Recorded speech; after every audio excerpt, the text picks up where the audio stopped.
By Sacramento standards, Kings general manager Monte McNair is having a solid offseason. But what's the perception on the moves the Kings have made around the NBA? To help me answer that question, Sam Amick of The Athletic joins me right here on Locked On Kings. You are Locked On Kings, your daily Sacramento Kings podcast, part of the Locked On Podcast Network, your team every day. And now, ladies and gentlemen, it is that time for another episode of Locked On Kings.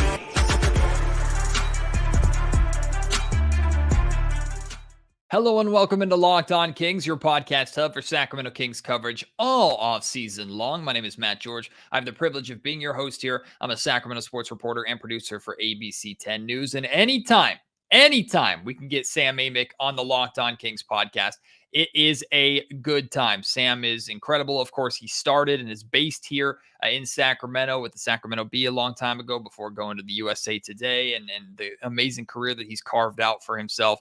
So he provides some of the best, if not the best, national coverage of the NBA that you will find.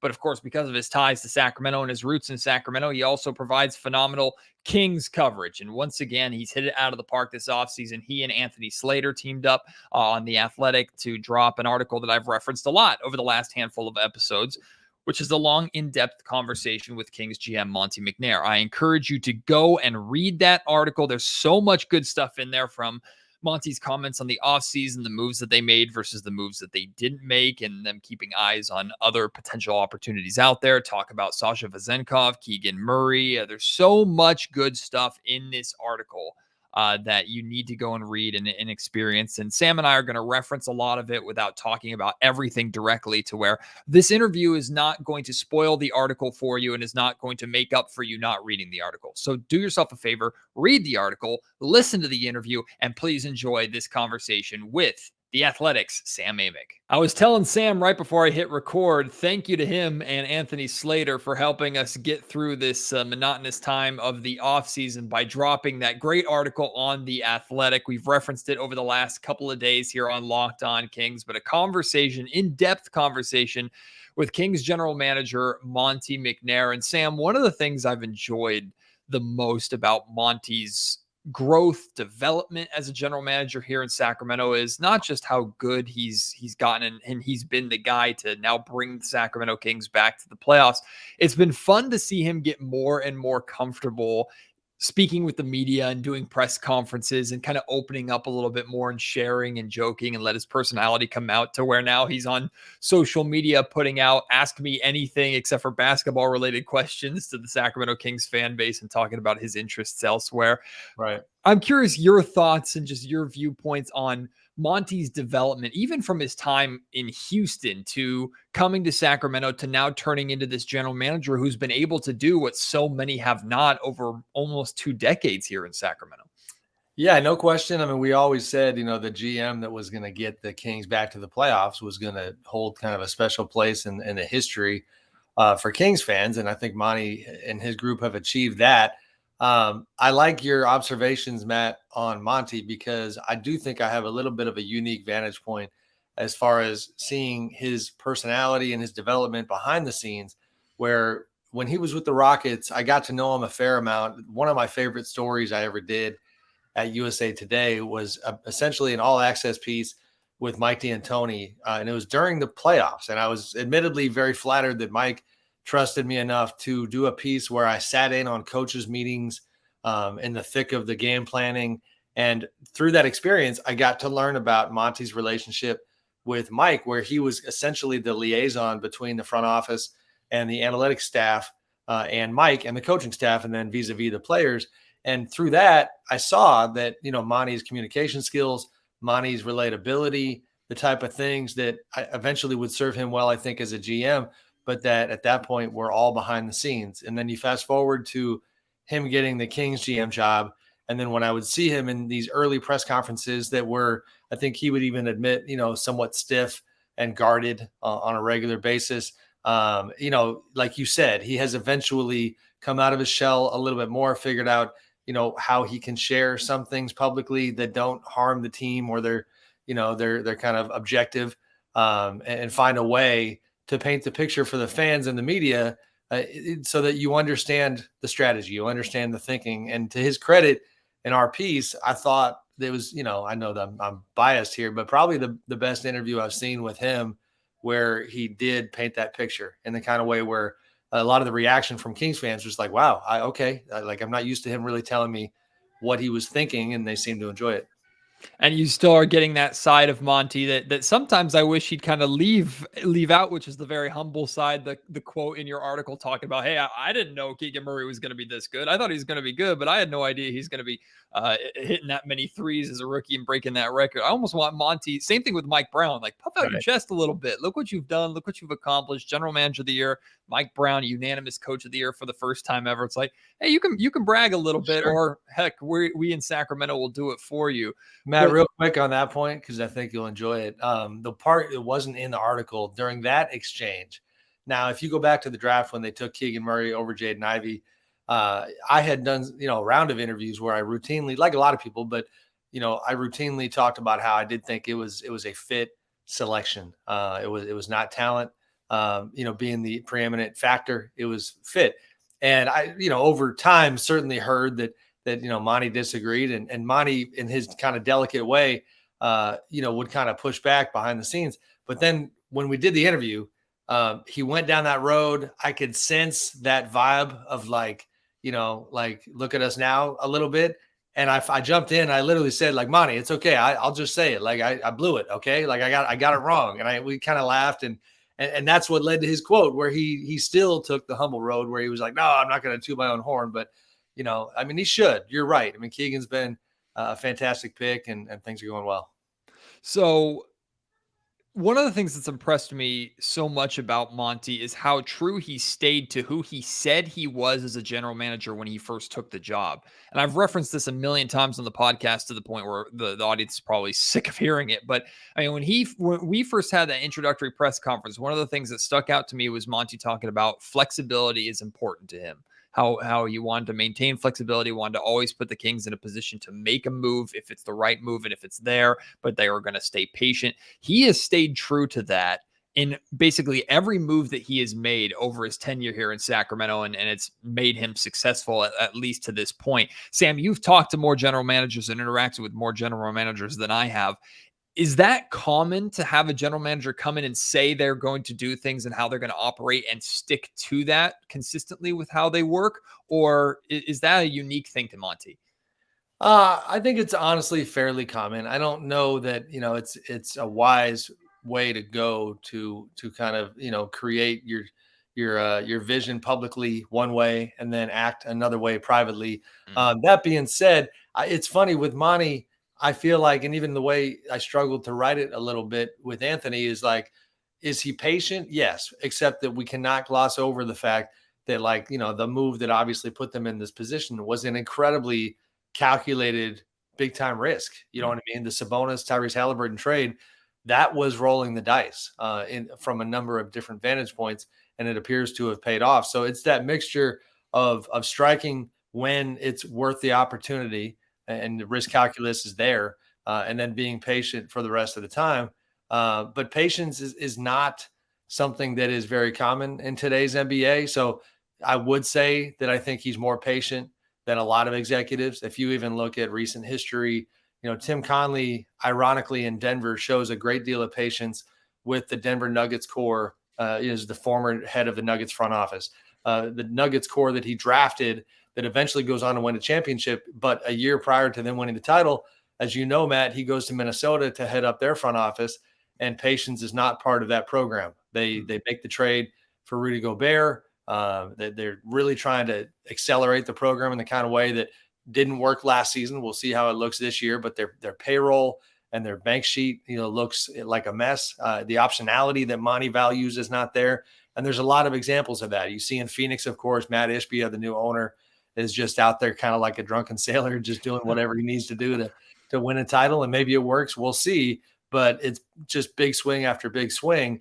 That has not been Monty's way. And to the point you're making, he has, for the most part, executed on kind of how he sold himself publicly. Today's episode of the Locked On Kings podcast is brought to you by FanDuel. Take your first swing at betting the MLB, and you can get 10 times your first bet amount in bonus bets up to $200 on FanDuel. That's right, just $20. You'll land $200 in bonus bets, whether you win or you lose. It's either an insurance policy or an ability for you to go on a little bit of a winning streak after that first cash in. That's $200 that you can spend on betting everything from the money line to the over under to who you think is going to hit the first home run of the game, all on an app that is safe, secure, and super easy to use. Plus, when you win, you get paid instantly. There's no better place to bet on MLB than FanDuel, America's #1 sportsbook. So sign up today and visit FanDuel.com/lockedon to get up to $200 in bonus bets. That's FanDuel.com/lockedon. FanDuel, official partner of Major League Baseball. From the perspective that I've seen reading commentary from outside Sacramento about the offseason the Kings are having, I've seen terms like really sneaky good offseason, kind of under the radar, but solid. And one, I was going to ask, do you agree that this has been a really good offseason for Monte McNair? And then the other part of that is it a good offseason by the standards of the Sacramento Kings, right? Being able to retain talent in Sacramento versus the rest of the league? Or is it a good offseason in general in the NBA for having a team that has made it into the playoffs and now is trying to build into contention? I think it's hard to separate those two things because you are who you are within the context of the NBA, and the Sacramento Kings in that context have been a laughingstock not that long ago. And I don't think that history should be forgotten.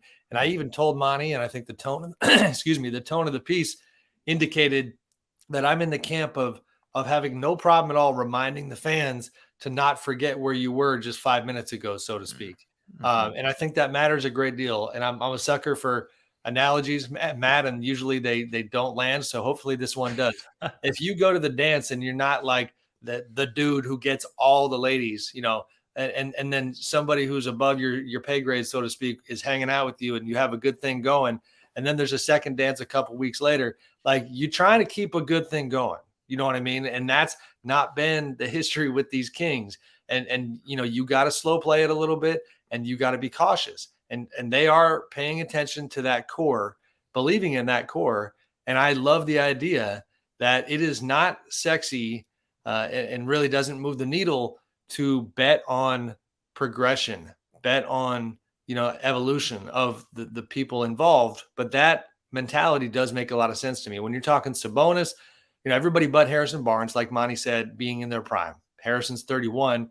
We act like he's 37. That's as an aside, that's kind of how we act.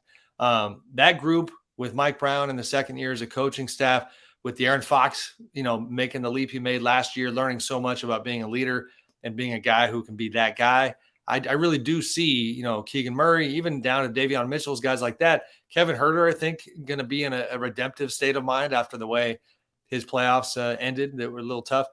All of which is to say, like, those internal things where part of the calculus was, well, if we go get Kyle Kuzma, how does that impact some of the guys who are here now and slow down their progress and slow down or alter the chemistry, alter the culture? Those are the decisions that were made. They obviously kicked the tires on almost everything that was out there. OG Anunoby is a guy they've been interested in for a long time. The Raptors have a very high price tag for OG, Pascal Siakam, same thing. But, it's not sexy to say that we actually preserved the group and then added around the edges in order to keep the progress going. And it's a very long-winded way of saying that, like, given the history, I think that's wise, because the Kings of yesteryear would have just tried to take a jump and it might have fallen, like a house of cards a couple months down the road. I think your analogy that you used might hit home to some people harder than you realize, Sam, but I appreciate it regardless. I've seen your Facebook pictures. You're doing fine. I found mine and latched on, and I knew when I was punching above my weight class. But Sam, I love everything you said there, because particularly with Harrison Barnes, like, I felt what the decision about Harrison Barnes was going to be the foundation of what the entire Kings offseason was. And to my interactions with Sacramento Kings fandom, at least the vocal ones on social media, it was a pretty big split between bringing Harrison back as a good thing and the Kings need to replace Harrison Barnes right now. And a lot of that was based off of how the playoffs went and the Golden State Warriors series went. But I think it was a lot easier for people to accept the move when they saw the price tag that was attached to Harrison versus the price that Jeremy Grant got and the price that Kyle Kuzma got. With these decisions, I mean, no one's going to bat their eye at Harrison Barnes like being a starter in the NBA. He's still very much that, even if he's the only starter in Sacramento, not in his prime or before his prime at this point in time. But to be able to secure a known starter, to get that starter to want to return to Sacramento when it felt like maybe 12 months ago or a little over that, he was wanting to be out of the door. He was wanting to leave and move on and do something else with his time. To get him to stay and to do that for the price point compared to what other guys that the Kings were interested in getting, I think that's almost a major two-part victory, isn't it? Yeah, no, I think so. And I do understand. Listen, I watching those playoffs, Harrison did not have a good finish at all. You know what I mean? And especially the optics of it coming against the Warriors and the backstory of him being the guy who essentially got kind of bumped out for Kevin Durant with Golden State, and here's his chance to kind of get his revenge. And then he wasn't able to hit the big shots. Like, I get it. The season left a bad taste in a lot of fans' mouths, but you have to then take a step back and objectively look at the alternatives. Unless you wanted them to go give a massive bag to Dillon Brooks like the Houston Rockets did, which maybe that works, but that's a culture changer. That's a chemistry changer without question. Harrison was part of this kind of safe approach in certain parts of their offseason. I couldn't agree with you more, though, about the money component. And I've said this a lot lately, is that, and in fact, one of my colleagues at The Athletic, Mike Vorkanoff, wrote a good piece about this. We have to change the way we talk about contracts in the NBA because the money is going up at such an absurd pace. We need to focus on percentage of salary cap for each individual contract, because you're talking about the cap having doubled in the last 7 years. That just changes the way the brain processes these numbers. So when you see Harrison Barnes getting 3 for, was it 54? Yeah, somewhere around that. Then you go, oh, still at this stage, even the way he played in the playoffs, that's way too much. Well, guess what? His last contract with the Kings was 25% of the cap. This contract is 12%. To me, that's all you like. It's not, this is a message to the fans.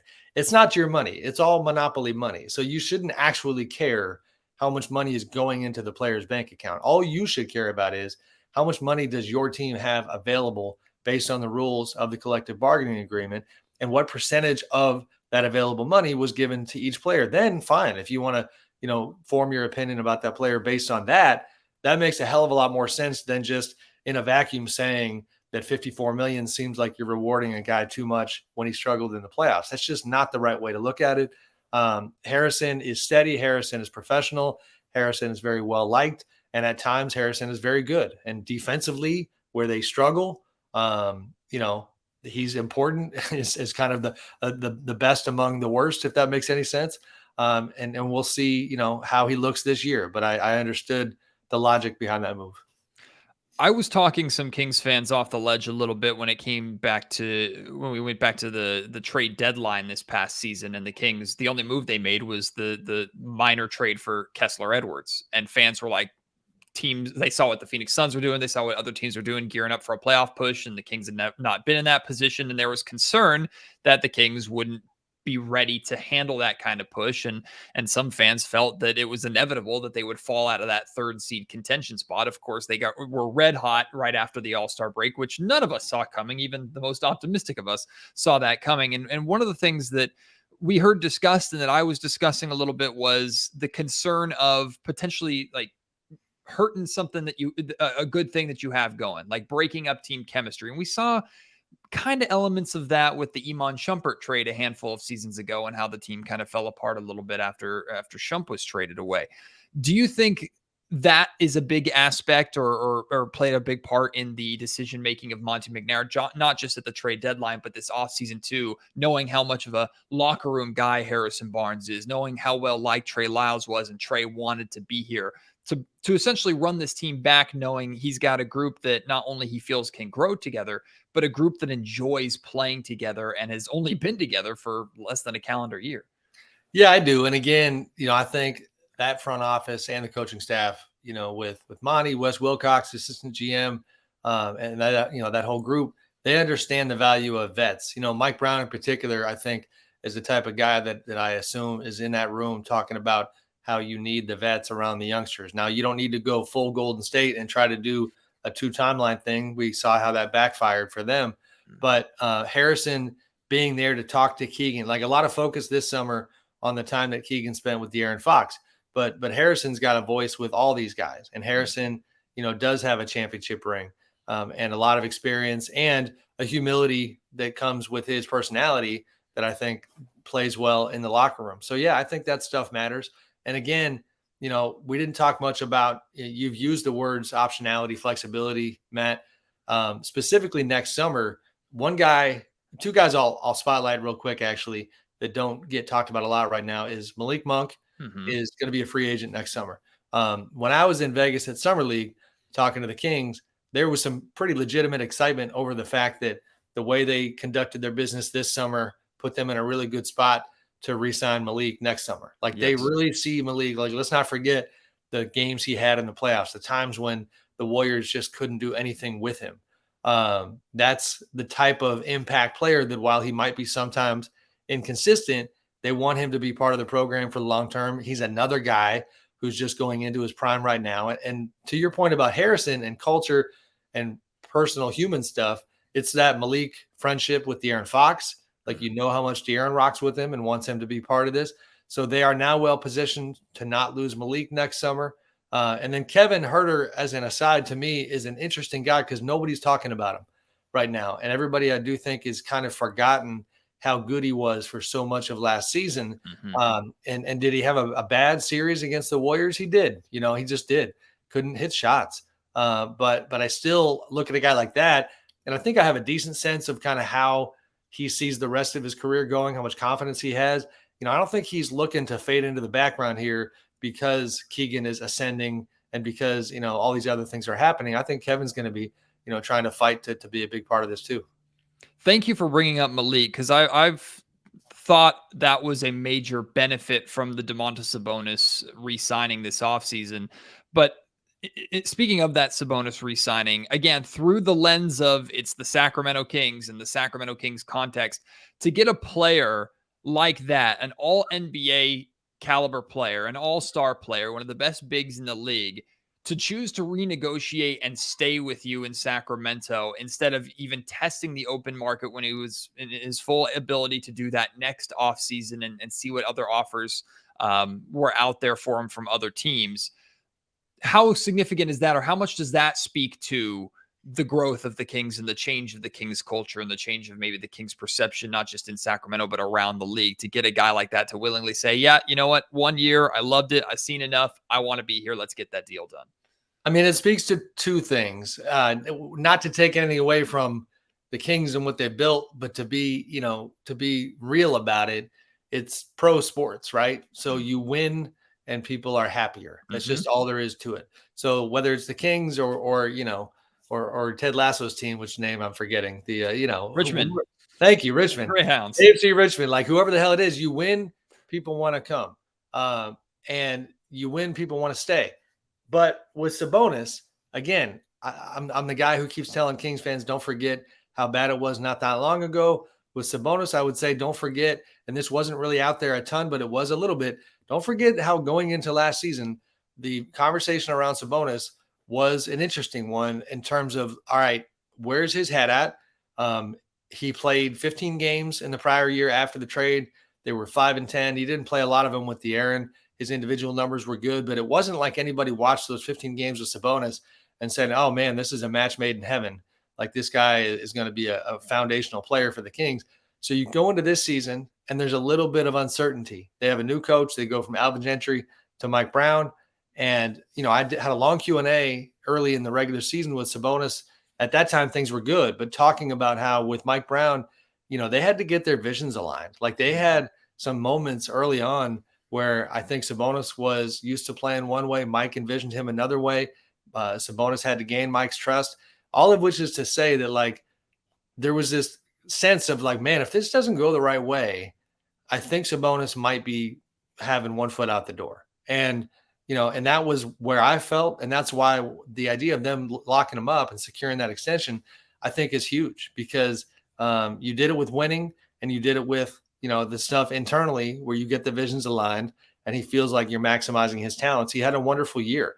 And Sabonis, even if you go back to his time in Indiana, and I wasn't close to him at all back then, but everything you would hear is that he's very big, like most players, on just wanting to feel like the program that he's in understands where he's at his best and like he has something to offer. But if you don't handle him the right way, you're not going to get to see that. And in Indiana, even though they had their issues, he was making all-star teams, he was making money, and he was reasonably happy, until maybe the later stages. And here, he saw how it was going and what he liked, and they got it done. I think it's a big deal for this franchise. I'll sneak in two more quick ones, Sam. You spent a good portion of this article talking about Sasha Vezenkov. Earlier on in the conversation, you mentioned the upgrades that the Kings have made or changes that the Kings have made kind of around the edges of the core that was already here. I get the sense that from hearing Monty talk and that Monty in this Kings front office believes that Vezenkov could be more than just an on the edges move, but right away, there are obvious fits in Sacramento, and there is a significant excitement to bring in a player that maybe from the USA NBA perspective, it only took a second round pick on draft night to acquire. From this conversation with Monty and any other conversations that you've had, like what are the vibes you're getting or the feeling that you're getting on how much the Kings are putting into Vezenkov to be a significant part of a contending team throughout his tenure here in the NBA? I mean, I'm just going to echo what they had to say, and we'll see what happens, right? Like, the way they are framing it, Matt, is that this is a fairly big time impact player. Now you look at the contract and you go, wow, like if that's true, 3 years for $20 million with a team option on the third year, like that's about as team friendly a contract as you can have for an impact player. But go back to last summer, they do the trade with Cleveland to get his rights. They give up their, I think 47th pick that actually became Isaiah Mobley, Evan's brother. They get $1.75 million cash in the deal. So, even factor that in, the $20 million contract, the top of it got paid by the Cavs unofficially. Then you have Vezenkov progressing in his game. He's 27 now. He was a very good player back then. He was already, I think first team all Greek league. I'm forgetting on that front, but a decorated player, but he makes a jump this year. And now he's EuroLeague MVP, 1 point away from winning the EuroLeague title. And he's a guy who is going to fit in, I think, very well with what they do. He's a slasher. He's a cutter. He's a shooter. I'm sure you've seen the videos where it's almost a little bit Klay Thompson-esque with, his ability to score the ball without dribbling, kind of these absurd numbers about, Vezenkov scored 200 points on 3 dribbles or whatever it might be. Like, he's a talented guy, and he's a guy who, in the same vein, and we kind of alluded to this in the story, the same vein as, Sergio Yul from Spain, a Real Madrid legend, who for years the Houston Rockets had his rights, and Houston saw Sergio as the kind of guy who might be able to solve their point guard void at the time. And the Rockets made multiple offers to Sergio, but he had such a good thing going in Europe and had such a good career and really just was happy and making good money that he ultimately never made the jump. In fact, Bleacher Report wrote a piece years ago, and the headline was "The Man Who Said No to the NBA." There was a sense that Sasha might also be that guy. And even when they lost the title game to Real Madrid, ironically playing against Sergio Yul, there was an idea that, all right, Sasha had a great game. I think he had 29 points, filled up the box score. And I looked at it the other day, he missed a 3 with 57 seconds left that would have put Olympiacos up 4, conceivably they win the game. And there was, even with the Kings, an idea that, oh boy, the heartbreaking way that they lost that game, is there any way that Sasha is going to go back, that this is just not how I wanted that chapter to end? He obviously makes the decision to come, and you saw in his Instagram post, like the tone of his messaging, this was not just an international player saying, oh my God, thank you, the NBA is willing to accept me, I'm so excited. No, this was an international player saying, okay, I have chosen, at the risk of, pulling a LeBron James quote here, like, to take my talents to the NBA. That's, he is the asset. He is the commodity. And I think he knows that. And that's how they see him. And I think that, they're very excited about what he's going to bring. Finally, Sam, I don't know how familiar you are with my love of Keegan Murray. Sometimes it's borderline unhealthy, but I am a big Keegan Murray believer. So to read Monty's comments on Keegan developing this season into that second or third scoring option, and how difficult that is and how talented the starting five the Kings have, but that's what they believe is the next step for Keegan. That's what I've been looking at and hoping for. And then we get this glimpse of, after Keegan says he's been working with Fox all offseason, we get this glimpse of 2 California Classic games where he drops 29 points and 41 points. And now it's like, yep, absolutely. He can do the job. It's over. He's an all-star. He's in the Hall of Fame. Like, it's 2 games. We've seen enough. But Monty makes sure to kind of pump the brakes a little bit and say, hey, like, it's still going to take time. He's in just his sophomore season, so we're not expecting too much, but that's the next step and that's the next evolution of his game. Do you think that's where the Kings are putting, so to speak, the majority of the eggs in their basket of this core growing together? A lot of it is simply with Keegan Murray taking that jump, maybe not next season, but eventually into a potential all-star and second or third option offensively for this team. Yeah, I do. But I'm curious to see how it goes. There's a lot of hype around Keegan this summer, and not to be that, like you said, the hype train guy that slows it down a bit, like Monty kind of tried to. Summer League is still Summer League. 29 and 41 were fantastic. But I'm curious to see how that integration goes, meaning like they're talking openly about the idea that on the offensive pecking order, he's higher on the list now than he was before. Kevin Huerter DHOs were a dangerous thing with Sabonis all season long. I would be reticent to take too many of those out of the playbook. Malik Monk, similarly. You're going to have to be, I think, delicate with how you find ways for Keegan to flex offensively more than he did last season. And don't try, in my opinion, to reinvent the wheel when it comes to, like, you got to those 206 threes one way. So don't stray too far from that. You can add to it, but they had such a good offense overall that I think there's probably a balance between trying to have the 2.0 version of it with Keegan being a bigger part, but being very careful to not forget that you literally had, statistically the best regular season offense in NBA history last year. Even with, like, the excitement about Keegan is understandable, but the collective is obviously what matters more than anything. So I think, they're going to have to be a little soft with it, or they should be, because if they just start force feeding Keegan and saying, let's just have another guy that we can put on the banner next to Sabonis and Fox and just sell tickets with. And I'm not saying that's what they're doing, but if you lean too far that way, you might kind of alter things with the collective. So that, to me, that's the part I'm really curious to watch. Well, Sam, thank you for slowing down the hype train sometimes, because on this show, I'm shoveling coal most of the time into the furnace to keep it going faster. Well, here, I'll do it even a little bit more, Matt. Oh, no. Like, the defensive side of the ball, we don't talk about. They picked up Nerlens Noel. I don't know how many minutes he's going to get.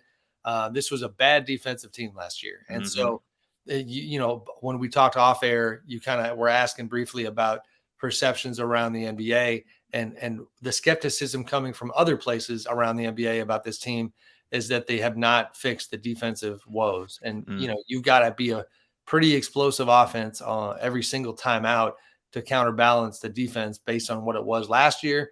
And so does Mike Brown's system sink in a little bit more? Do they find other ways to be a better defensive team? They're going to have to because, that side of the ball matters a lot. I know for me, the hope of addressing that issue is simply Mike having more time with them in a training camp where they've been together to maybe add a little bit more on top of the foundation that they built last year. But we'll have to wait and see. Sam, you do such a phenomenal job covering not just the Sacramento Kings, all of the NBA. Anytime that you and Slater and anybody drops any kind of Kings inputs or knowledge or anything on The Athletic is an absolute must read, as is the majority, if not all, of your content. So thank you for taking the time here to come on Locked On Kings. Enjoy the rest of your off season as best as you can, and we'll see you when things start picking up again in the fall. Thank you, Matt. Appreciate you, man. Good seeing you. Huge thank you again to Sam for joining me here during this offseason, fresh before leaving on a well-deserved vacation. So he squeezed it in, and I really appreciate him for doing that. Took advantage of every second that I could, and I hope I hope that you appreciate that. I hope that you enjoyed that certainly as much as I did. So thank you very much to Sam. Look forward to doing it again in the hopefully near future, but at some point in the future, of course.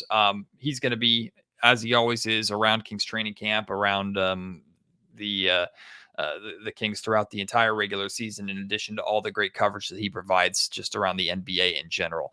So keep an eye out for his work if you don't already. Thank you so much for supporting this episode of the Locked On Kings podcast. If you want to help out this podcast even more, you can do so by leaving a review, especially audio listeners. If you can go to Apple Podcasts, there's a place for you to leave a review there. Hit 5 stars. There's a little area for you to leave like a custom review or your own thoughts, your own comments, anything you can put in there to encourage others to listen to the podcast, or even constructive criticism that you have for the podcast. Some people do that. Don't give a 5-star rating, maybe a 3 or a 4, and leave what they want to see or how they think the podcast can improve.